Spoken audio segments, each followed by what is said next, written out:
សូមជម្រាបសួរពុកម៉ែបងប្អូនទាំងអស់ដែលកំពុងតែតាមដានស្ថានភាពនៃធម្មពលរបស់កម្ពុជាហើយជាពិសេសការគ្រប់គ្រងឧស្ម័ននិងប្រេងឥន្ធនៈនៅកម្ពុជាក្នុងសភាពការដែលមានចំនួននៅតំបន់មជ្ឈមបូព៌ាហើយដាក់សម្ពាធមកប្រទេសទាំងអស់លើពិភពលោកក្នុងតំបន់ហើយជាពិសេសប្រទេសកម្ពុជាយើងខ្ញុំបានធ្លាប់រាយការណ៍ជូនបងប្អូនប្រជាពលរដ្ឋពីមុនមកថារាជរដ្ឋាភិបាលកម្ពុជាក្រោមការដឹកនាំរបស់សម្ដេចមហាបវរ ហ៊ុនម៉ាណែតគឺកំពុងតែតាមដានហើយដាក់វិធានការជាបន្តបន្ទាប់ដើម្បីធានាទី1យើងមានធម្មពលអគ្គិសនីគ្រប់គ្រាន់ទី2ខិតខំចូលរួមចំណែកអស់លទ្ធភាពដើម្បីបន្ធូរបន្ថយតម្លៃប្រេងឥន្ធនៈនិងឧស្ម័នឥន្ធនៈនេះដើម្បីកាត់បន្ថយផលប៉ះពាល់ឲ្យបានជាអតិបរមាជូនដល់បងប្អូនប្រជាពលរដ្ឋនិងសេដ្ឋកិច្ចកម្ពុជាហើយខ្ញុំក៏បានជម្រាបជូនពីខាងដើមថានៅពេលដែលសភាពការមកដល់ពីដំណាក់មួយទៅដំណាក់មួយរាជរដ្ឋាភិបាលកម្ពុជាមានសេចក្តីក្លាហានគ្រប់គ្រាន់ដើម្បីនឹងយកការពិតមកជម្រាបជូនបងប្អូនប្រជាពលរដ្ឋដោយគ្មានការលះបង់អីទេវិធានការ2ត្រូវបានធ្វើរួចហើយទី1គឺអគ្គិសនីកម្ពុជាដែលជាជំទល់ដ៏រឹងមាំរបស់វិស័យធម្មពលរបស់យើងត្រូវចូលជើងរឹងមាំមានន័យថាការផ្គប់ផ្គង់មិនខ្វះហើយថ្លៃមិនឲ្យឡើងទោះបីជាអគ្គិសនីកម្ពុជាត្រូវរងសម្ពាធថ្លៃមានន័យថាថ្លៃដើមនៃការផលិតបានកើនឡើងយ៉ាងណាក៏ដោយរាជរដ្ឋាភិបាលកម្ពុជាតាមការបញ្ជារបស់សម្ដេចមហាបវរ ហ៊ុនម៉ាណែតគឺឲ្យអគ្គិសនីកម្ពុជាផ្គប់ផ្គង់ដដែលថ្លៃដដែលហើយមិនឡើងថ្លៃបញ្ហានេះបាននឹងកំពុងអនុវត្តរួចហើយបញ្ហាទី2នៅក្នុងស្លាបនៃការផ្គប់ផ្គង់ប្រេងឥន្ធនៈនិងឧស្ម័នឥន្ធនៈវិធានការ2ត្រូវបានដាក់វិធានការទី1គឺធ្វើម៉េចខិតខំដើម្បីឲ្យមានប្រភពយើងនៅតែអាចនាំចូលឧស្ម័នប្រេងឥន្ធនៈដើម្បីបម្រើសេដ្ឋកិច្ចនិងសង្គមកម្ពុជាពិតហើយក្នុងសភាពការដ៏លំបាកនេះគឺបើប្រៀបធៀបជាមួយនឹងមុនវិបត្តិប្រទេសកម្ពុជាយើងក៏ដូចជាប្រទេសនានាក្នុងពិភពលោកមានការលំបាកក្នុងការទទួលបាននូវបរិមាណដែលខ្លួនចង់បានមិនថាប្រេងសាំងមិនថាប្រេងម៉ាស៊ុតមិនថាប្រេងចក្រយន្តហោះឬមួយក៏ឧស្ម័ន LPG នោះទេកម្ពុជាយើងដោយសារការប្រឹងប្រែងជាបន្តបន្ទាប់ក្នុងការធ្វើកិច្ចការជាមួយក្រុមហ៊ុននាំចូលប្រេងឥន្ធនៈនិងឧស្ម័នឥន្ធនៈរបស់កម្ពុជាឧទាហរណ៍ដូចជាក្រុមហ៊ុនអាមេរិក Caltex ដូចជាក្រុមហ៊ុនប្រាំង Total ហើយនឹងដៃគូដទៃទៀតទាំងក្នុងនិងក្រៅប្រទេសគឺមកទល់ពេលនេះធ្វើស្បិតតែមានការតានតឹងជាងមុនចំនួននៅមជ្ឈមបូព៌ាប៉ុន្តែកម្ពុជាយើងនៅតែមានប្រេងឥន្ធនៈគ្រប់ប្រភេទដើម្បីផ្គត់ផ្គង់សេដ្ឋកិច្ចយើង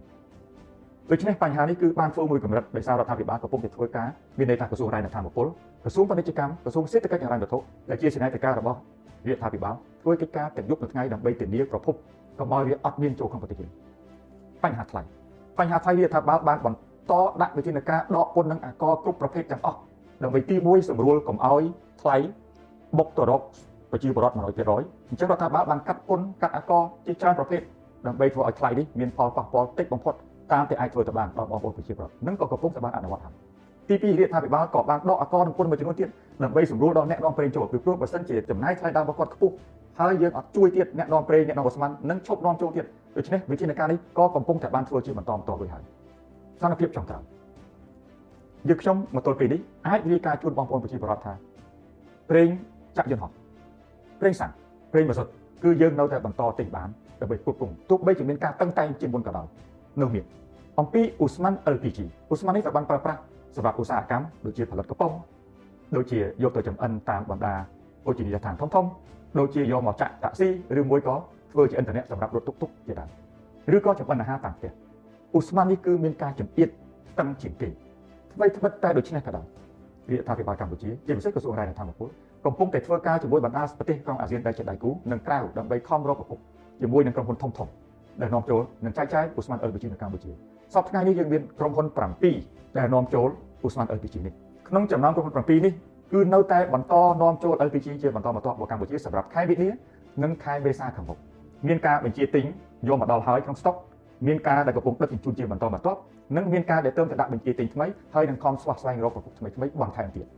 ថ្មីនេះក្រុមហ៊ុនស៊ូគីមិចបានប្រកាសថាក្រុមហ៊ុនប្រហែលជាគ្មានលទ្ធភាពដើម្បីផ្គត់ផ្គង់អតិថិជនរបស់ខ្លួនចាប់ពីខែមេសាគឺថ្ងៃទី1ខែមេសាឆ្នាំ2026ខាងមុខប្រសិនបើក្រុមហ៊ុនមិនអាចរកប្រភពបន្ថែមមកបានទៀតចំណុចនេះយើងខ្ញុំ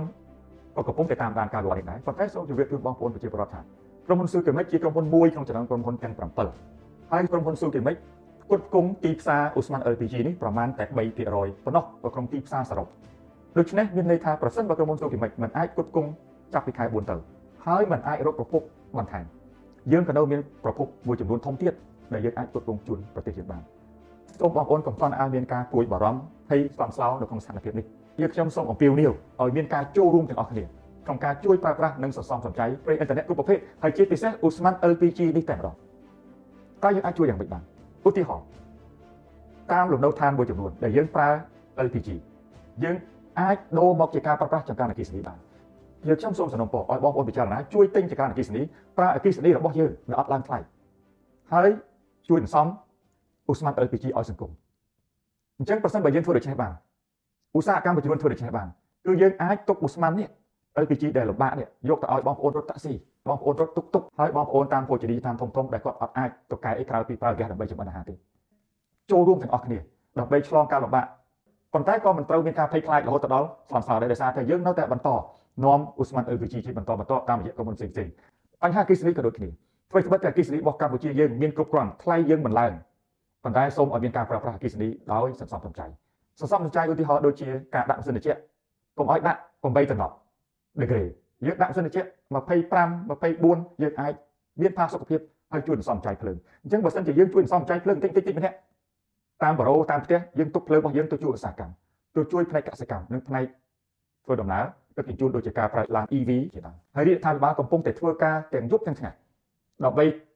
តាមដានការវិវត្តទៅមុខទៀតខំរកប្រភពថ្មីមកផ្គត់ផ្គង់ឲ្យកម្ពុជាហើយជាពិសេសតាមដានថ្លៃតទៅទៀតដើម្បីរកលទ្ធភាពទាំងអស់ដែលអាចធ្វើទៅបានដើម្បីជួយចូលរួមចំណែកក្នុងការលំបាករបស់បងប្អូនប្រជាពលរដ្ឋនិងសេដ្ឋកិច្ចយើងទាំងមូលសូមអរគុណ